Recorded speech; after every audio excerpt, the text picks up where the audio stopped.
En medio de la noche, bajo un cielo oscuro y cargado de tensión, un solo golpe cambió el curso del conflicto en la región de Kharkov.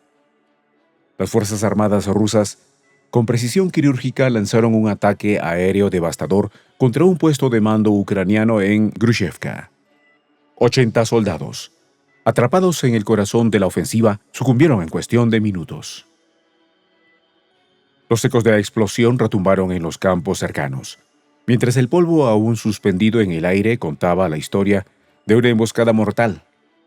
Desde el primer destello en el cielo hasta el estruendo que rasgó la tierra, el ataque fue meticuloso, con el uso de una bomba FAB capaz de penetrar en las defensas más robustas. Rusia no dejó margen para la retirada. Los detalles, a continuación.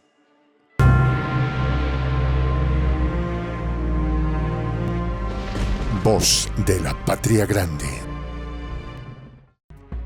El cielo sobre Kharkov se teñía de un ominoso gris mientras los motores de los bombarderos rusos rugían como heraldos de destrucción.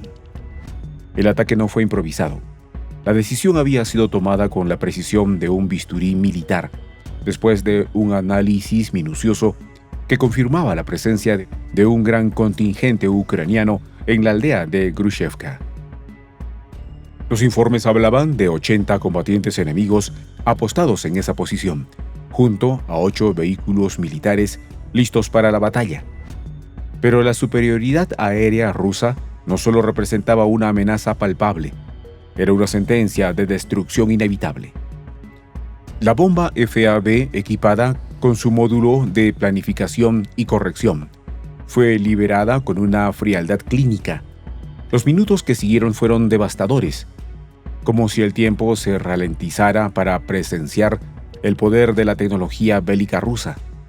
Estas bombas, diseñadas con un cuerpo robusto y una capacidad para penetrar suelos y estructuras, hicieron su trabajo con una eficiencia brutal. Una vez que impactaron el suelo, su poder explosivo reconfiguró el paisaje, levantando tierra, metal y concreto por igual. Las posiciones ucranianas, cuidadosamente fortificadas, se convirtieron en poco más que un amasijo de escombros y cuerpos inertes. Las imágenes satelitales posteriores mostrarían la magnitud del golpe, un cráter que testimoniaba la furia contenida en esa bomba. El Ministerio de Defensa ruso, con la frialdad propia de los comandantes acostumbrados a los vaivenes de la guerra, confirmó el éxito de la operación. No hubo margen para la duda. 50, 60, 70, 80 cuerpos contaban la historia de la victoria rusa. En el campo de batalla, solo el eco de la explosión y la estela del humo ascendiendo al cielo era testigo del fin de la resistencia en Grushevka. Pero la guerra, como una bestia insaciable, exigía más sacrificios. La región de Kharkov se había convertido en un hervidero de operaciones ofensivas y Rusia no estaba dispuesta a ceder ni un centímetro de terreno. Las fuerzas adicionales que habían sido trasladadas a la zona estaban listas para enfrentarse a lo que quedaba del ejército ucraniano. El subcomandante de la Tercera Brigada de Asalto, Maxim Shorin, había descrito con precisión la dinámica cambiante del conflicto. Los ucranianos, desesperados por recuperar los territorios perdidos, habían intensificado sus ataques, lanzando entre 7 y 8 ofensivas diarias. Sin embargo, a pesar de la perseverancia enemiga, los rusos mantenían sus posiciones firmemente. Los ataques eran rechazados uno tras otro, con una consistencia implacable. Shorin, testigo de esta carnicería diaria, resumió la situación con una claridad sombría. El enemigo no ha logrado recuperar sus posiciones, sino que ha sufrido pérdidas muy graves. Los combates que alternaban entre periodos de calma y estallidos de violencia furiosa continuaban moldeando la región. Los intentos ucranianos de abrir una nueva línea de ofensiva en Kharkov bajo el nombre de Operación Kursk apenas había hecho mella en el curso de la guerra. Los rusos, conscientes de los movimientos estratégicos, habían anticipado cada paso, reforzando sus líneas con tropas frescas y recursos adicionales.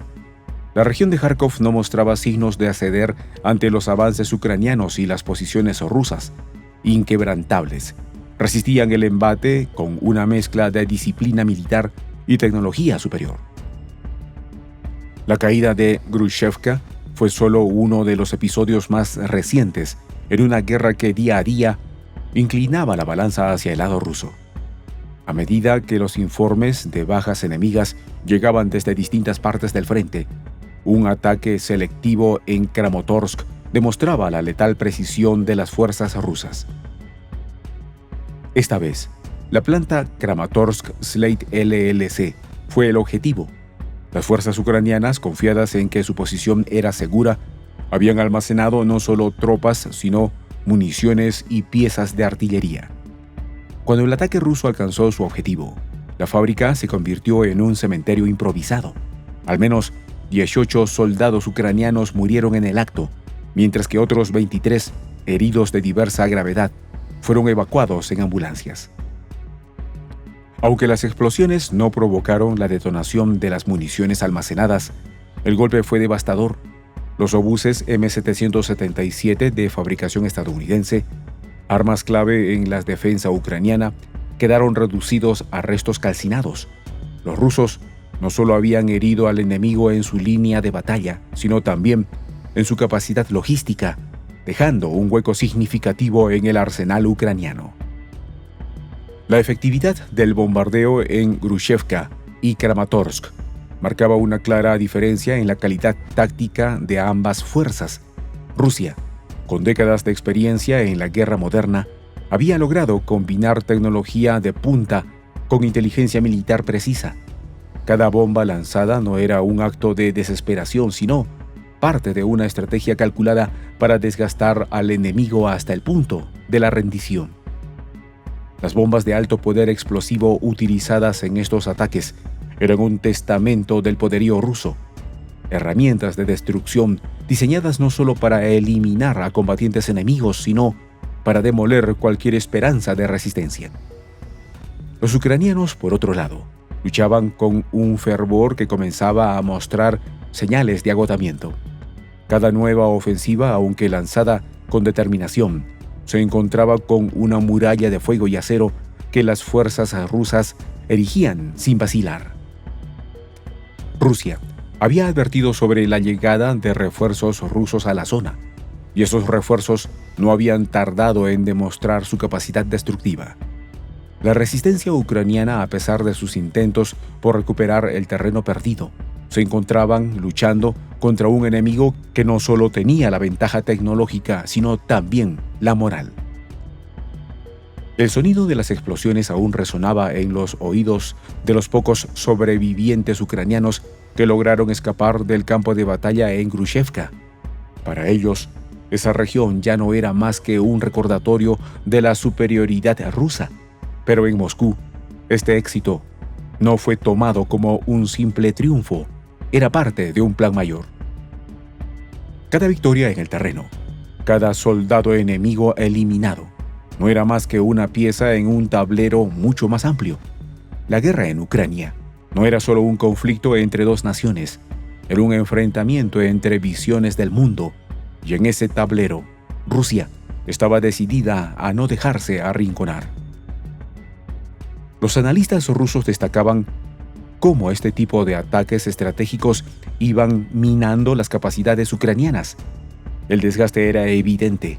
Las tropas de Kiev, aunque apoyadas por armamento extranjero, no podían igualar el despliegue táctico de Moscú.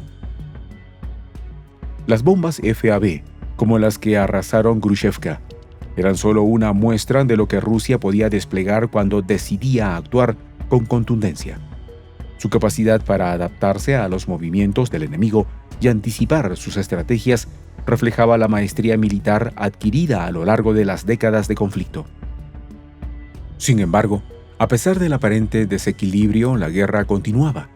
El mando ucraniano, golpeado pero no derrotado, se encontraba en una encrucijada. Cada ataque ruso, como el que destruyó las posiciones en Kramatorsk y Grushevka, no solo diezmaba sus filas, sino también su moral. Los intentos por contraatacar se volvían cada vez más desesperados, y las fuerzas que antes parecían imbatibles, ahora se encontraban al borde de la extenuación. El escenario bélico en Járkov estaba lejos de resolverse. Los combates, aunque ahora inclinados a favor de las fuerzas rusas, seguían marcando un ritmo de destrucción y muerte que parecía interminable. Sin embargo, las recientes victorias rusas indican que el equilibrio del poder en la región estaba cambiando de manera irreversible. Para los soldados que combatían bajo la bandera rusa, el éxito en Grushevka era una señal clara de que la victoria, aunque aún lejana, era posible. Para sus enemigos, era un recordatorio brutal de que cada día que pasaba, cada bomba que caía, los acercaba a un paso más a la derrota definitiva. Soy el Juan José del Castillo, director del canal Prensa Alternativa. Si quieres ser parte de la comunidad de la Patria Grande, suscríbete a nuestro canal. Si es que quieres que te lleguen las notificaciones cada vez que subimos un video, activa la campanita. Si quieres apoyar a nuestro canal económicamente, puedes hacerlo a través de PayPal. El enlace está en la descripción del video. A nombre del equipo de Prensa Alternativa, me despido con esta expresión en el quechua milenario, Tupananchis Kama, cuya traducción es hasta volvernos a encontrar.